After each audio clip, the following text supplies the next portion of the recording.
Okay, we are on. All right. Now, let me just get the Rambam screen in front of us, and we're good to go. Oh, there it is. It's in front of you. Everybody sees? Yes. Beautiful. All right, let's begin. Chapter number 1. Today we're starting the new laws, the laws of Shekalim. And if you're not sure what that is, listen closely. Hilchos Shekalim. Hakdamas mitzvah say achas v'hilitin kol ishmach tzashekel b'chol shana b'mitzvah b'rakam elu. It's one positive commandment, and that was that every man has to give a half a shekel to the temple treasury every year. Number 1, mitzvah say menater litin kol ishmi yisrael mach tzashekel b'chol shana v'shana afilu anam mispar b'tzlag chayiv. It is a mitzvah to give from the Torah, actually, to give every person, every Jewish male, to give a half a shekel every single year. Even a poor man that begs for money, he still has to give from his earnings to a half a shekel. It says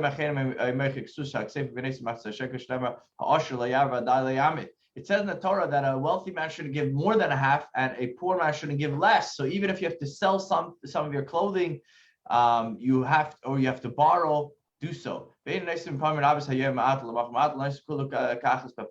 you can't give in several, there's no payment plan when it comes to Masa Shekel. You got to pay it up. Number 2,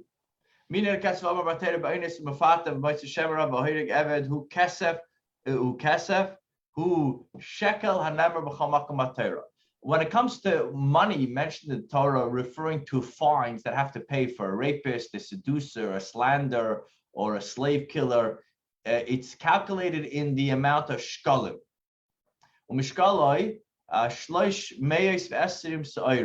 And its weight is 320 barley kerns of pure silver. That's how much a shekel is. The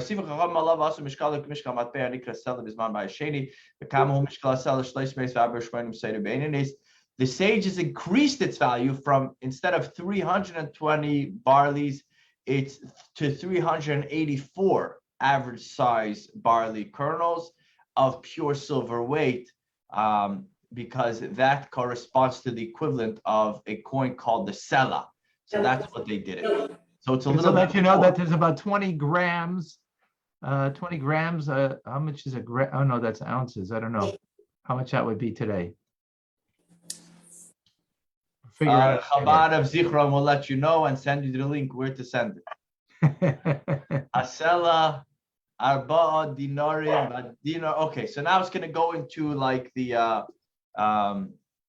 what's it called? The currency that they're talking about. So a sela arba dinarit, one sela. So we said before, remember what we just said right now, that a shekel is the equivalent of a sela, because that's what they did in the Bayesheni from the second temple. So now a sela is arba dinar is 4 dinar, va dinar sheish moin, and a dinar is 6 moin. Uma hianikra b'mei Moshe Rabbeinu gera, and ma is what they called at the time of Moshe a gera. Uma hishnei pundyonim.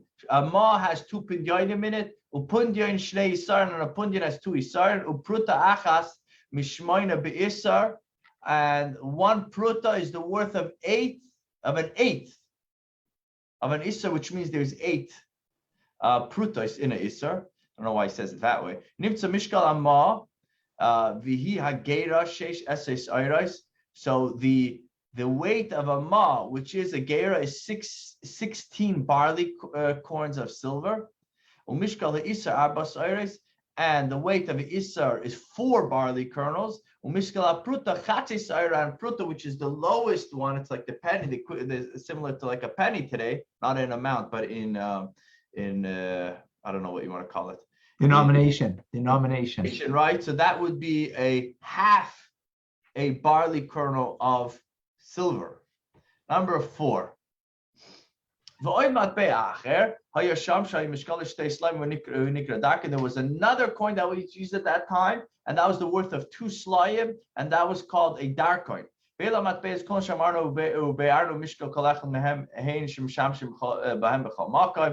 coins whose weight we have just listed is what is the standard measurement. So he says, I'm telling you, describing it to you now, so I don't have to let you know every single time we discuss the coins. Here is the foundation of how the coins, the equivalent of the coins. Number 5. So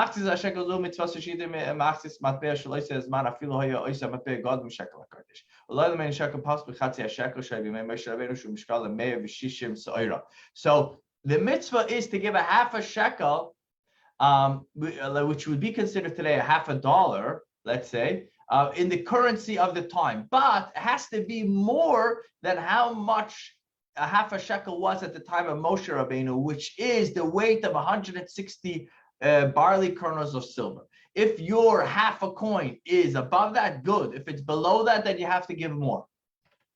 Number 6. When the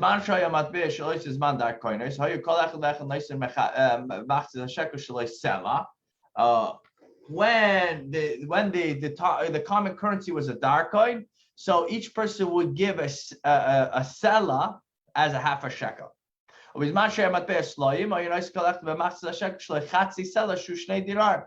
when the currency was a sela, so they would get a half a sela, which was 2 dinarim.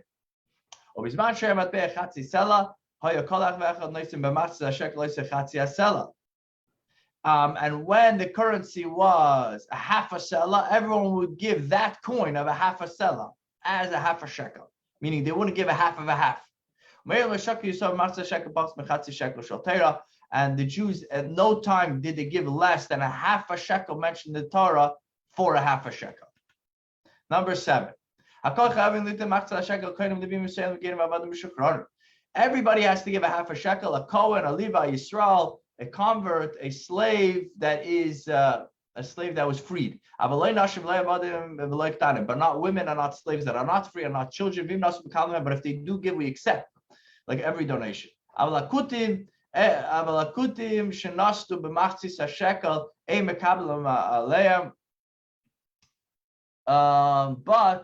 a Samaritan that gave half a shekel, we do not accept. If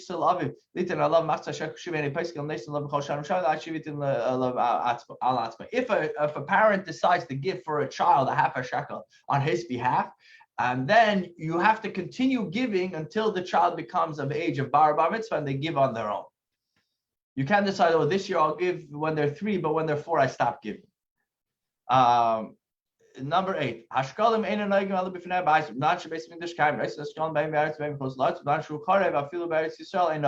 These shekalim, these half a shekel that were given, were only observant while the Beis Hamikdash, the temple, was standing.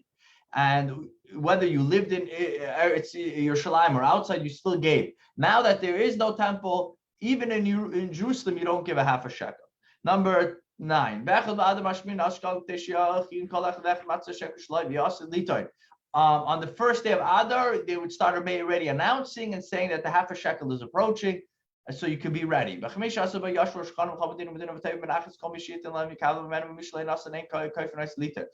15th day of Adar,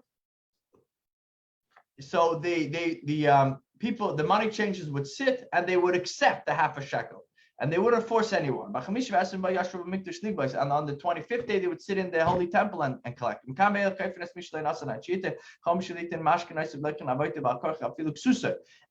the 25th of Adar, they would actually force people to give.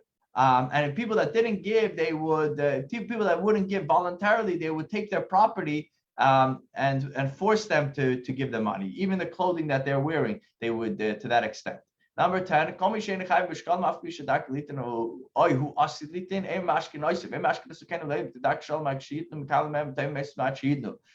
Anyone that is not obligated to give, even though they would usually give, we don't force them. If they want to give, give. If not, not.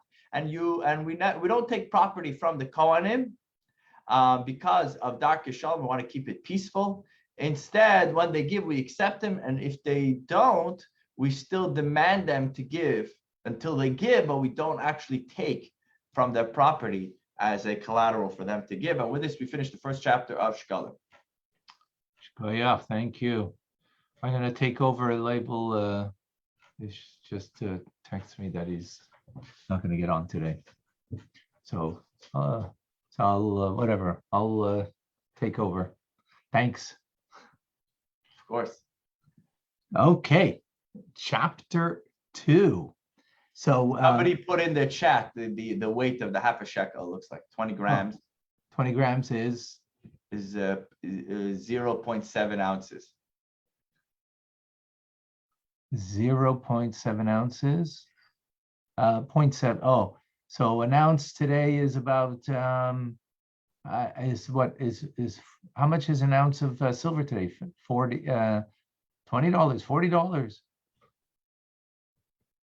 So this is so this might be, let's say, I don't know, just to give a little idea over here of what's going on. Hey Siri, how much is an ounce of silver today worth? Is that in Canadian or US? Answer.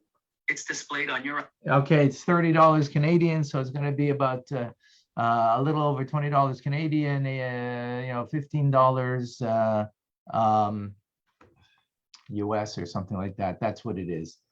And this is going into the funds for the Holy Temple, for the daily offerings that everybody has a part of the daily offerings. So let's now continue into chapter number 2 about the shekel that everybody was obligated to give. Number 1, how would the money changers collect the shekalim? In each and every city, they positioned 2 chests before them. The bottoms of the chests were wide and the tops narrow like a shofar, so that the money could be deposited in them, but could not be removed from them easily. Why did they have 2 chests? One to deposit the half shekalim for the present year, and one to deposit the half shekalim of the previous year, because maybe, as much as the collectors tried to get, maybe they didn't get from everybody. So if you didn't give from last year, you can still give. For the collectors would demand payment from the people who did not give in the previous years. Number 2, in the temple, there were always 13 chests, each chest shaped like a shofar. The first chest was for the shekalim of the present year that we spoke about. The second is the shekalim for the previous year, as we mentioned. The third was for all those who were obligated to bring an offering of 2 turtle doves or 2 common doves, one as a burnt offering and one as a sin offering. The funds for these offerings were deposited in this chest. All right, people didn't bring the actual animals. What did they do? They brought the money, deposited into these chests, and then you would get the animal that you would bring as an offering. So this is the third one. The fourth one was for those who were obligated to bring doves as a burnt offering only. They would deposit the funds for the offerings in the chest. The fifth was for those who volunteered to buy wood for the altar. The sixth was for those who donated money to purchase frankincense. And the seventh was for those who donated gold for the covering of the ark. The eighth was for the money remains after the purchasing of a sin offering. You'd have leftover money that was consecrated.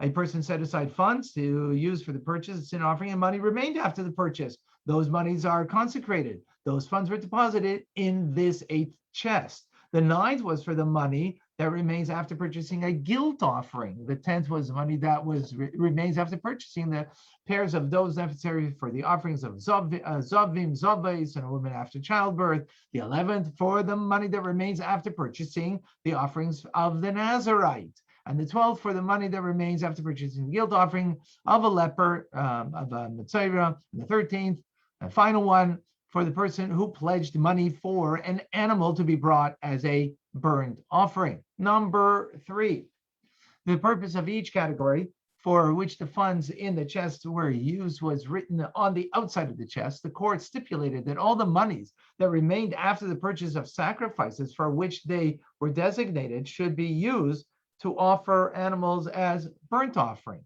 It follows. So if there was leftover, so it was then a fund, so it would be used for the burnt offerings. It thus follows that all the funds of the latter 6 chests were used to purchase animals for burnt offerings. Their hides belongs to the priest, as did the hides of other burnt offerings. All the funds in the 3rd chest that were used to purchase doves, half of them burnt offerings and half of them sin offerings. All the funds in the fourth chest were used to purchase doves to be sacrificed as burnt offerings. So there we have the just had discussion of all the different various chests that you could give money towards in order to be a part of the offerings. When the Shekalim were collected from each and every city, they were sent to the temple with emissaries. They might have exchanged for golden denarim so that they would not become a burden on the journey, right? And instead of everybody, because everybody have to give a half shekel, that would be a lot to carry. So then they exchange it for golden denarim so that all the funds were amassed in the temple. They were placed in one of the chambers of the temple. All the doors to the chamber were closed under lock and key, and then they were covered with seals. For all the shekalim that were collected there were stored in 3 large baskets. Right now, and this is aside from the other chests that we mentioned. This is for the half shekel that was being collected, right? The other things were personal things that you needed to bring or that you offered to bring. And here the half shekel is what's crossed the board that everybody has an obligation to give in an equal amount, whether you're rich or poor, as we mentioned earlier. So each of these baskets were large enough to contain 9 saw. 40 saw is the size of a telephone booth. So 9 saw would be a quarter, let's say about a quarter of a telephone booth in volume, okay?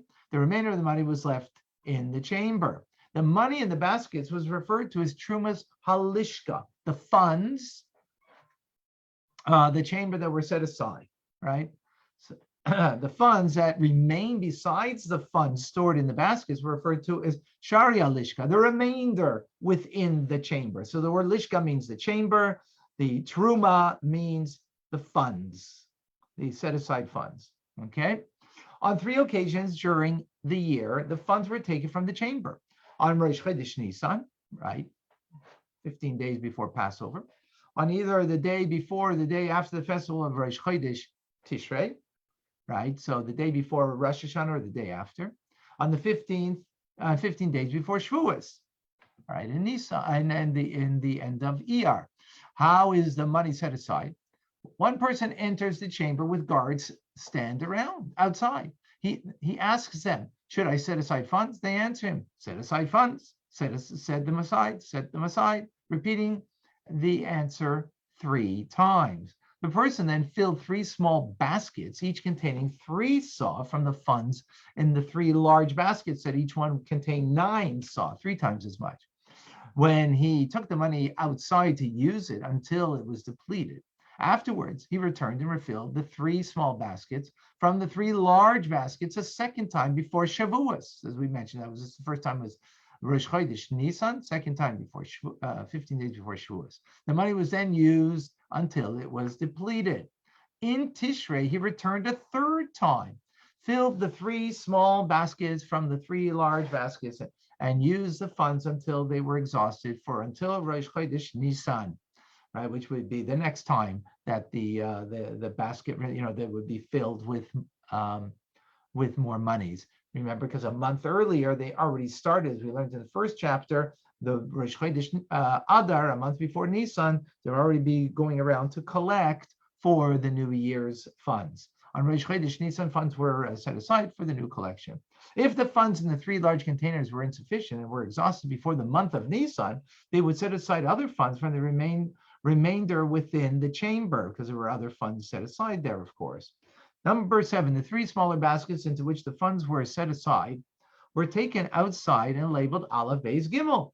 In this manner, they would know to take the funds from the first until they were exhausted, and then take from the second, and then take from the third. He should fill the first basket from the first large basket, and then cover the large basket with a handkerchief. Afterwards, he should fill the second basket from the second large basket, and then cover the large basket with a handkerchief, and then the third basket from the third large basket. He does not cover this large basket with the handkerchief, the last one, thus making it apparent that he concluded with it.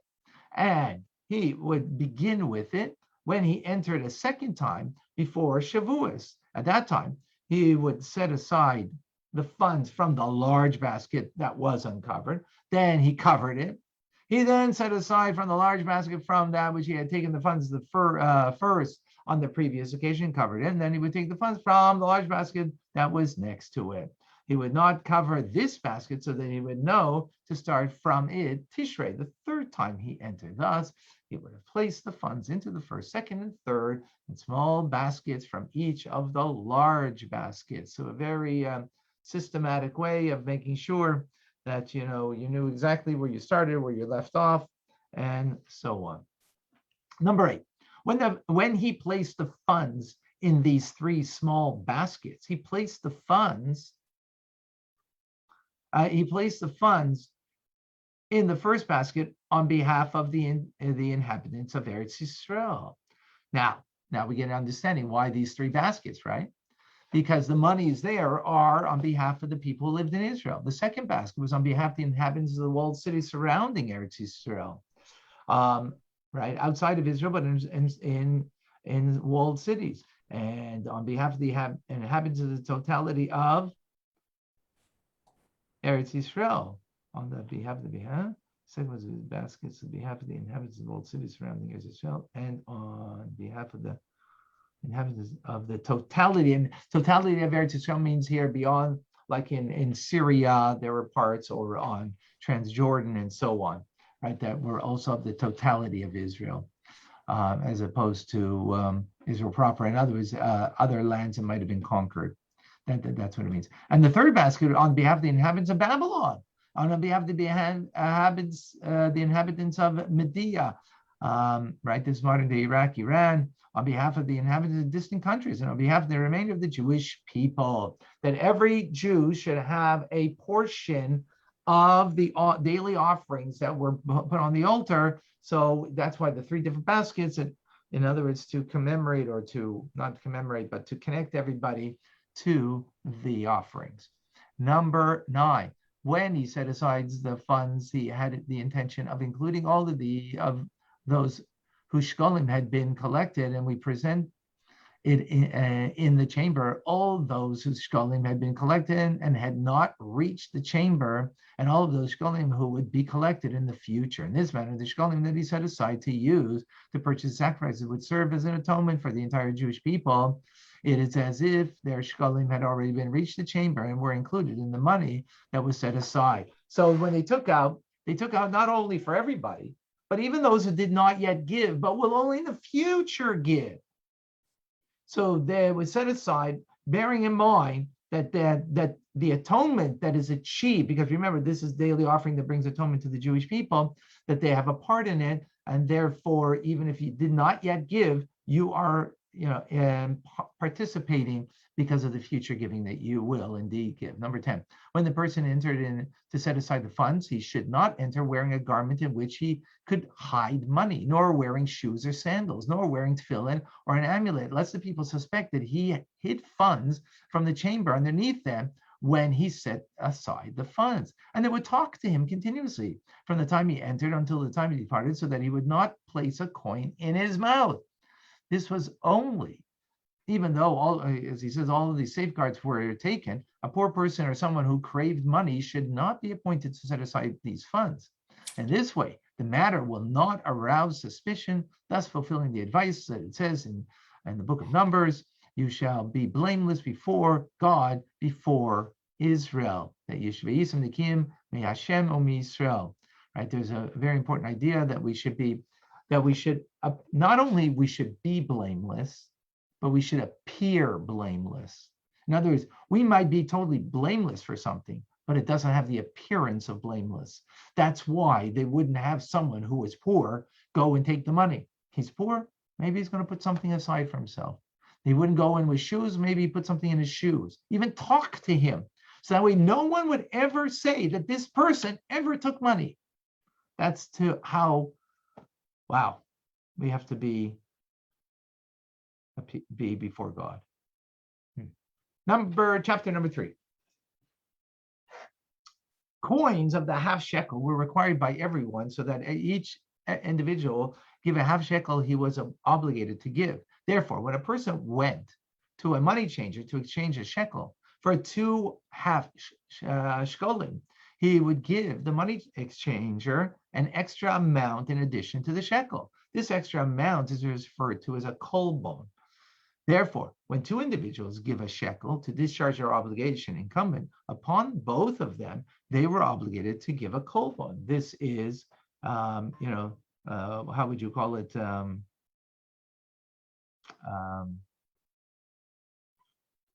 fee?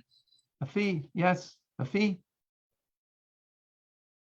Right, because there was, first of all, this was a needed coin. This is an amount of fee paid to the temple treasury for providing the service. Okay. Any 2 individuals who are not obligated to give shkolim, 2 women, 2 slaves, and who gave a shekel are not obligated to give the kolbon. They don't have to give it because they're not obliged to give. So they don't have to give the fee that would be associated. Similarly, if one person was obligated and the other was not obligated, and the one who was obligated gave half a shekel on behalf of the other one who was not obligated, the man gave a full shekel on his behalf and on behalf of a woman or on behalf of a slave, he's not obligated to give a kolbon because he's doing on behalf of the other. Priests are also not obligated to give a kolbon, nor is a person who gives on behalf of a priest. They would have to give this this fee. Number 3, a person who gives a shekel on behalf of himself and a poor person, or on for his neighbor, or an inhabitant of his city, is not obligated to give the kolbon. If he gave the half shekel on behalf of a colleague as a gift, the rationale is that he, as a gift, and if he gave it as a gift, right? The rationale is that he gave an extra half shekel to increase the number of shkolim. If, however, he gave the half a shekel on behalf of his colleagues as a loan to be repaid when they have the means, he's obligated to give the kolbon, because then he'll repay it with that extra fee added to it.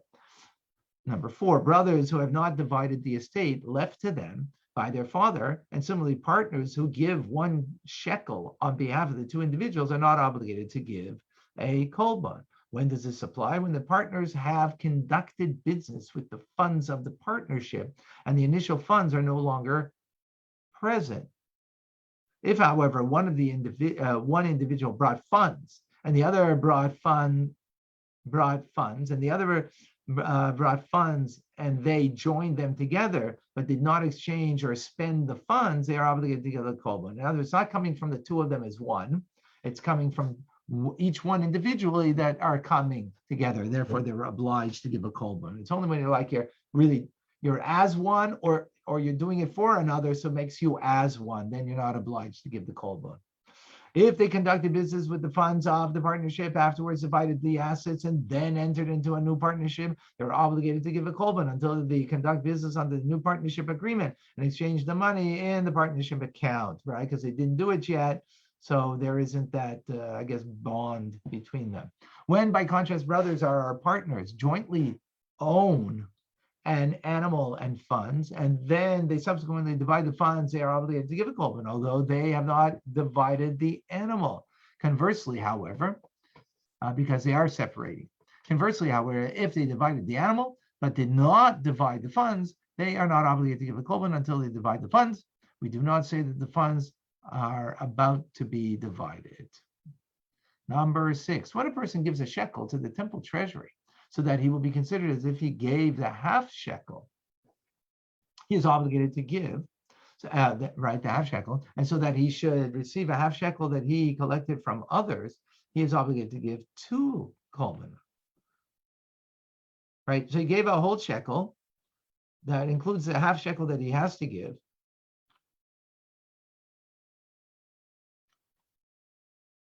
And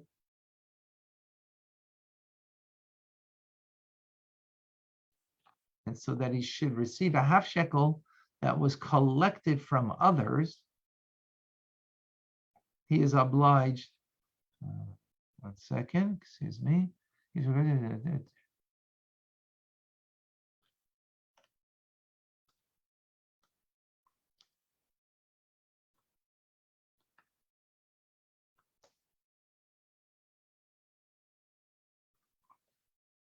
Okay, so when he gets back his half shekels, he has to then pay from there for 2 kolbanot because he's getting a half shekel back. In contrast, if the shekel was given entirely to the temple treasury, he would be obligated to give only 1 kolban only. That's because he's getting a half shekel back, so therefore he has to, there's a service charge for that. Number 7, what is the value of the kolban? When the 2 denarii were given as a half shekel, the value of the kolban was half of a mo, 1/12 of a dinar. The kolban is lesser value, was never given. Okay. The kolban did not have the same status as shekalim. Money exchangers would gather them in a separate collection until they were required by the temple treasury. So they were not put together with the half shekel; they were put separate. Well, if the half shekel is like giving $18, $20 or something like that, so I can imagine that the fee was a very small amount, but I'm not clear, a dollar amount, what we could say that is. Number 8, a person whose shekel is lost is responsible for it until it is given to the temple treasury. In other words, he has it, ready to give it, but he lost it. Still obliged. The following rules apply when the inhabitants of a city send their shekalim by means of an emissary, and they are stolen or lost. If the emissary was an unpaid watchman, he should take an oath to them, and then he is freed of liability because he was not a paid watchman over the money. He's freed from it as any other unpaid watchman. The people then must give their half shekel a second time, right? Because he's not responsible. If the inhabitants of the city say, since we are giving our shekalim a second time regardless, we do not desire for the emissary to be required to take an oath, for he is trusted by us. Their request is denied. It is an edict of the sages that nothing consecrated should be released without an oath having been taken. So even though, because by him taking the oath, that means he's not responsible, and therefore they become responsible and they have to give. They don't want to give a third time, but nonetheless, they still have to, the emissary will still have to take the oath because it's a consecrated object, and therefore obliged by the sages. If the first shekalim were discovered after this emissary took the oath, both sets of shekalim are consecrated because they both were set aside for holy purposes. But the later shekalim are not considered as payment for the following year. So you can't say, okay, put it on my tab for the next year. No, the first shekalim should be included among the shekalim of the present year, and the latter shekalim should be included together with the collection of shekalim for the previous year. Number 9, following rules apply when they sent their shekalim with a paid watchman who is liable in the event of theft and loss, and the shekalim were lost because of forces beyond his control, meaning they were taken by armed thieves. The emissary is not held liable, right? Even though he's a paid emissary, but it was through thieves. Whether or not the inhabitants of the city are required to pay the second time depends on whether or not the funds in the temple treasury have been set aside. So here it's a little different. If they have to pay a second time. If the inhabitants' funds were lost because the forces beyond the emissary's control after the funds of the temple treasury were set aside, right? In other words, they already, remember, he went in and he took monies from there. The emissary is required to take an oath to the temple treasury, and the inhabitants of the city are no longer liable because it was already taken, the monies. For the person set aside the funds in the treasury did so on behalf of those funds had been collected. Because remember, when you took the funds, you take it with the mind for all the people in Israel. Outside of, remember, the 3 different chests that you put it into, to have in mind all different Jews from different areas, different places. So you had in mind this person that, because this person had been collected from. Thus, the funds were already in the custody of the temple treasury. The inhabitants of the city are freed of liability because there's nothing more that they could have done. They gave the funds to the paid watchman, who is liable in the event of theft and loss, and the loss of property due to the forces beyond the person's control is an uncommon phenomenon. Now, on the other hand, if the inhabitants' funds were lost before the funds in the temple treasury were set aside, right, they're not considered as still being in the possession of the inhabitants of the city. The emissary is required to take an oath of the inhabitants of the city, and they're required to pay their half shekalim a second time, right? Why? Because he didn't take it out yet, so he didn't have in mind. So now when he takes out, hey, it was lost, so they can't be included. So therefore, they have to give a second time. If the emissary took the required oath and they collected the shekalim a second time, and then the thieves returned and the stolen funds, good thieves over here, they returned the stolen funds. But both sets of shekalim are consecrated because they're both, once it's consecrated, it's consecrated. But the latter shekalim are not considered as payment for the following year, but it can't be on tab. Instead, the latter shekalim should be included together with the collection of shekalim from the previous year. This is the opinion that this is an opinion that states that the first shekalim, there is an opinion that says it's the first shekalim which will be included among the shekalim of the present year, and the shekalim which were allegedly stolen, lost, or taken, of course, is beyond the emissary's control and return. Another opinion states the first shekalim are the shekalim that come back to the hands of the temple treasury first. So the question is, which one does it go into? Okay, number 10. Following rules apply. When a person gives a half shekel to a colleague to give to a money changer on behalf of the donor, and instead the agent gives it to him on his own behalf for his own half shekel, not for his friend who sent him as an emissary, so that he will not be compelled to give his own half shekel at this time. Right? He's coming and giving him. The guy's going to compel him. Hey, where's yours? So he's giving that half on his behalf. If the funds of treasury were already set aside, the agent is considered to have misappropriated consecrated property, right? Because it was already set in mind. If the half shekel was already considered to be property of the tent, well, because it was considered property of the treasury, since the funds were set aside on behalf of those who would give in the future. Thus, the agent extricated himself by using consecrated funds, and hence derived benefit from the half a shekel.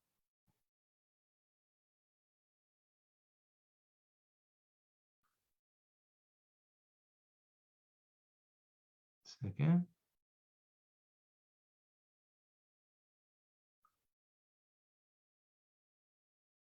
Right, so he misappropriated the funds, and he's responsible for that, right? Because it was held in mind, because it was already taken, the funds from the treasury. If the funds of the temple treasury have not yet been set aside, right, when you go with the 3 baskets and taking, right, so it wasn't set aside yet, the agent is not considered to be misappropriated consecrated property, right, because it wasn't set aside. So the mindfulness of who it was meant to be for wasn't. He is, however, obligated to return the half a shekel to the colleague who gave it to him, right? Because after all, it's owed to him. Similarly, the person who robs one of the money changers of the temple treasury of a half shekel or steals it from him and uses it for a half shekel is considered to have fulfilled his obligation to give half a shekel. He must reimburse the money changer and pay twice its value, or add a fifth of it, or add a fifth of the value, depending on the situation. So you stole money, and now you are going to give it. You stole the half a shekel. Now you're going to give it to the money changer, right? You stole it from him. You're going to give it back to him. This is my half a shekel. So it's yours, because once you stole it, it becomes yours. But you're obliged, of course, to pay back. You have to pay back the money changer. Sometimes you have to pay double, depends what the situation, or sometimes you add a fifth, depending on what the situation and how you took it. But your obligation fulfilled is for the half a shekel.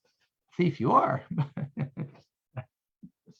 Number 11, the following rules apply. When a person gives his half a shekel from consecrated funds, after the funds from the temple treasury were set aside, when the funds from the temple treasury are used to purchase a sacrifice, the person becomes obligated for the misappropriation of the consecrated property.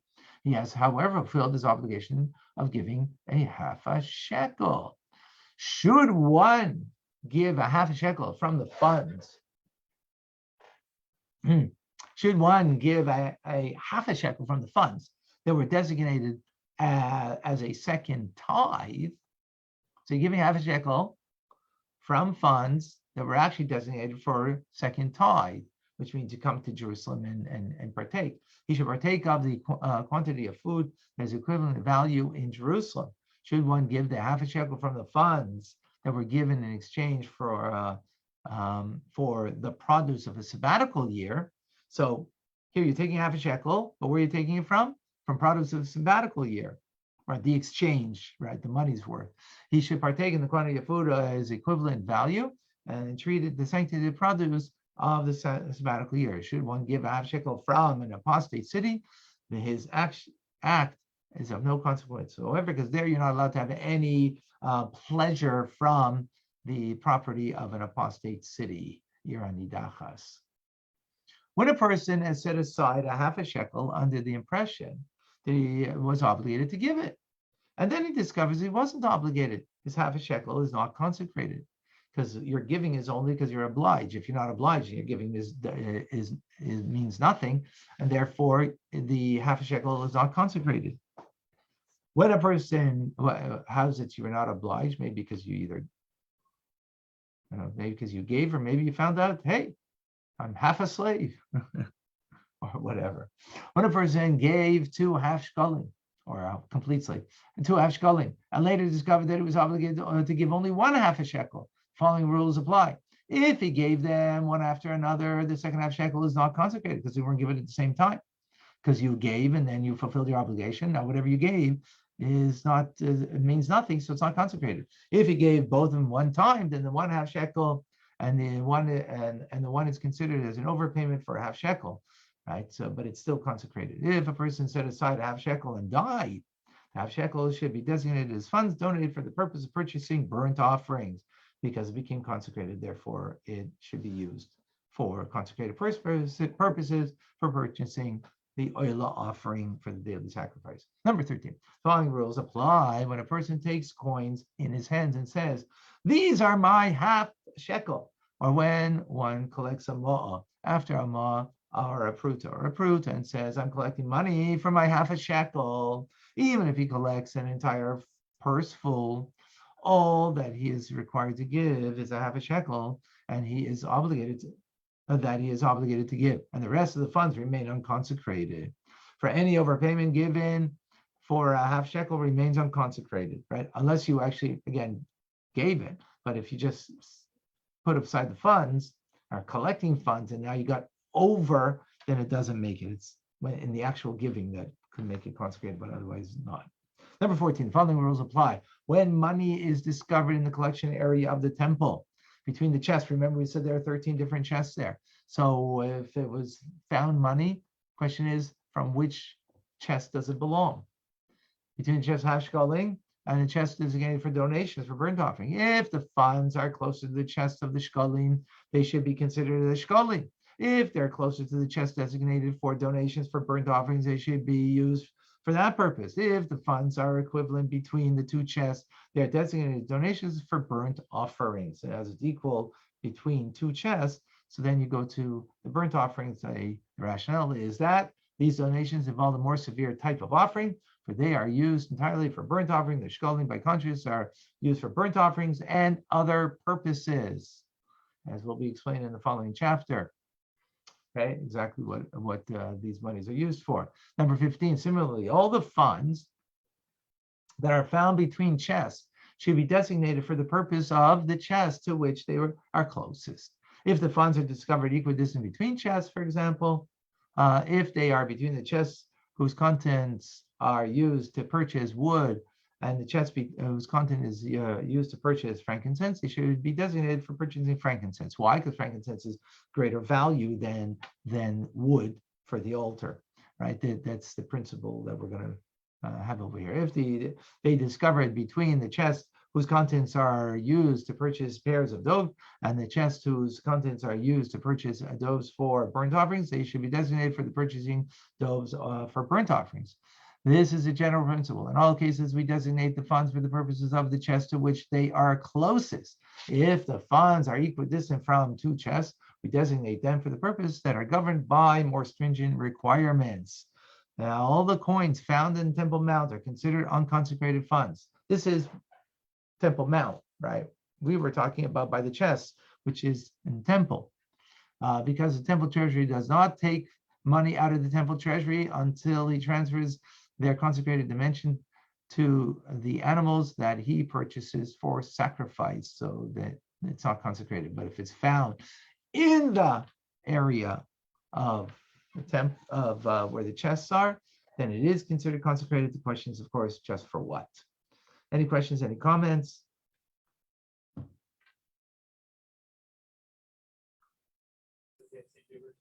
Okay, I just need that conversion chart y'all had Back to figure out all those numbers. Yes, That's about it. yeah. All right. Have any questions here? Okay,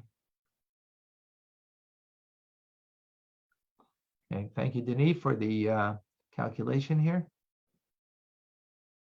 Yeah, so 0.7 ounces would be like around $20 or so. Or maybe a little more. All right. So this is the half shekel that we'll learn tomorrow, the final chapter, and then we'll go into the laws of sanctifying the new month. We will continue. Thank you all. God bless you all. Thank you. You're welcome. Thank you. Thank you, Rabbi. Thank you, Rabbi. Everybody. All right, fine, goodbye. Have a great day, y'all. Yes, Thank thank you. you. You too. Cheers.